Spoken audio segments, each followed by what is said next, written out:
Right breaking news చూస్తున్నాం. తెలంగాణ బీజేపీకి మరో షాక్ తగిలింది. మాజీ మంత్రి ముఖేష్ గౌడ్ కుమారుడు విక్రమ్ గౌడ్ రాజీనామా చేశారు. ఆయన తండ్రి ముఖేష్ గౌడ్ 2009లో గోషామహల్ నుంచి ఎమ్మెల్యేగా గెలిచారు.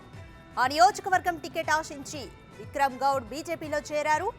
అయితే ఆ పార్టీ అధిష్టానం మరోసారి రాజా సింగ్కే అక్కడ అవకాశం కల్పించింది. రాజా సింగ్ హ్యాట్రిక్ సాధించారు.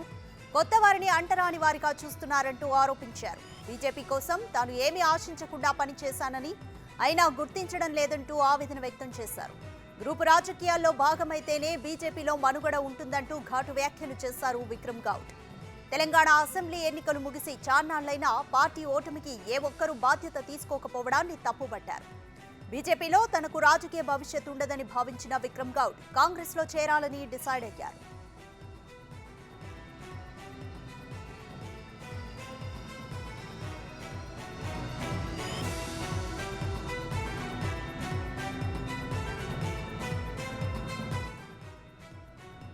బీజేపీ నాయకులపై విక్రమ్ గౌడ్ ఘాటు విమర్శలు చేశారు. ఇక డీటెయిల్స్ మా ప్రతినిధి వెంకట్ అందిస్తారు.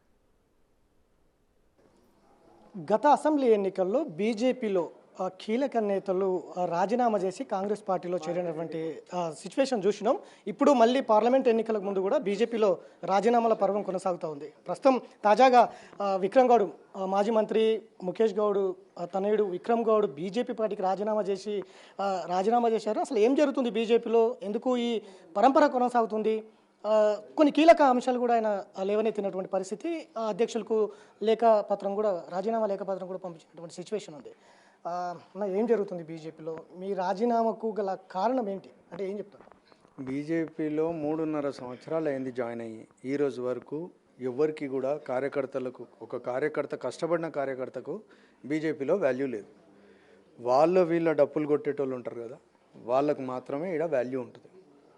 కార్యకర్తలను మోసం చేయడంలో నంబర్ 1 పార్టీ బీజేపీ పార్టీ. ఎందుకు పార్టీ అంటే పెద్దలు కాదు, పార్టీలో ఉన్న కొంతమంది నాయకులు వాళ్ళు కార్యకర్తలను మోసం చేయడం, వాళ్ళని యూజ్ చేసుకోవడం తప్ప వాళ్ళకి ఇంకే పని లేదు. ఈరోజు నేను 3.5 సంవత్సరాలు అయింది. నాలాగా వేరే పార్టీలో నుంచి అన్నీ వదిలేసుకొని వచ్చిన వాళ్ళు చాలామందిని అంటరాని వాళ్ళలాగా చూస్తారు. అది ఎందుకో నాకు ఇప్పటివరకు తెలియదు. మేము మరి 3 సంవత్సరాల నుంచి ఏ పని చెప్తే ఆ పని చేసినాము, లాయల్గా చేసినాము. ఏడ కూడా మా లైన్ దాటలేదు, ఏ రోజు పార్టీ లైన్ దాటలేదు. ప్రతి పని చేసుకుంటూ వస్తున్నాం. కానీ ఈ రోజు కూడా మాకు గుర్తింపు లేదు. బీజేపీలో ఒక బ్యాచ్ కూర్చొని ఉంది పార్టీ ఆఫీస్లో. ఆ బ్యాచ్ ఎవరిని ఎదగనియరు. నాలాంటి యువకులనే కానీ, కార్యకర్తలు గట్టిగా కష్టపడిన వాళ్ళనే కానీ, కష్టపడిన వాళ్ళు వాళ్ళకొద్దు, కష్టపడేటోళ్ళు కూడా వాళ్ళకొద్దు. ఇది నా ఒక్కరి విషయం కాదు. బీజేపీలో ఉంటూ వాళ్ళ ఫ్యామిలీలు బీజేపీలకు సర్వ్ చేస్తూ కూడా వాళ్ళకి ఈరోజు కూడా ఇంపార్టెన్స్ దొరకట్లేదు అంటే ఆ బ్యాచ్ వల్లనే దొరకట్లేదు. ఆ బ్యాచ్ వల్లనే ఈరోజు చాలామంది పార్టీలను వదిలిపోతున్నారు. ఆ బ్యాచ్ వల్లనే ఈరోజు పార్టీ మొత్తం సర్వనాశనం అవుతుంది. ఆ బ్యాచ్ వల్లనే రేపు ఎంపీ టికెట్లు కూడా వీళ్ళు గెలవలేరు. మీరు అంటున్నారు కదా బీజేపీ పార్టీలో చేరికలు జరుగుతాయని. బీజేపీ పార్టీలో చేరికలు కాదు, అందులోకి వెళ్ళిపోవడం జరుగుతుంది. ఇప్పటి నుంచి ఎన్నుకోకుండా ఆల్రెడీ 10 సార్లు ఓడిపోయిన వాళ్ళు, అసలు ఏం లేని వాళ్ళు అందరూ ముంగడు కూర్చొని ఉంటారు. అది పరిస్థితి. ఒక కార్యకర్తగా ఉన్నోళ్ళు గెలిచిరు ఈరోజు పార్టీలో. పార్టీని నమ్ముకుని కార్యకర్తల్లో పబ్లిక్ని నమ్ముకున్నోడే లీడర్ అయ్యింది. ఈరోజు ఓన్లీ షో చేసిన వాళ్ళందరూ ఓడిపోయారు.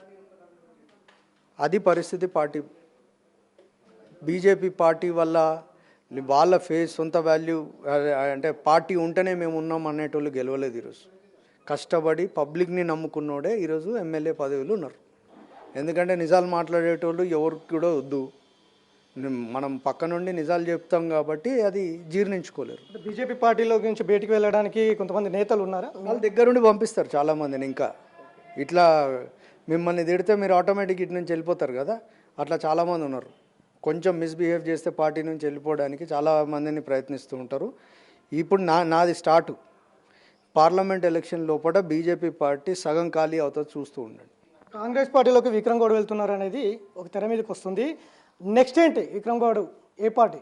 కాంగ్రెస్ పార్టీ ఉంటే బీజేపీ తర్వాత నేను పోయేది మళ్ళీ నా సొంత గుటికే పోతా, కానీ నేను మళ్ళీ వేరే పార్టీ అనేది నాకు లేదు. ఒకవేళ అదే ఉండుంటే నేను పవర్లు ఉన్నప్పుడే పోయేటోని. అది నేను పవర్లు ఉండి పోలేదు. నేను మేము పోతే కాంగ్రెస్ పార్టీకి మరి ఆయన బాటలో ఇంకెంతమంది పార్టీని వీడతారు?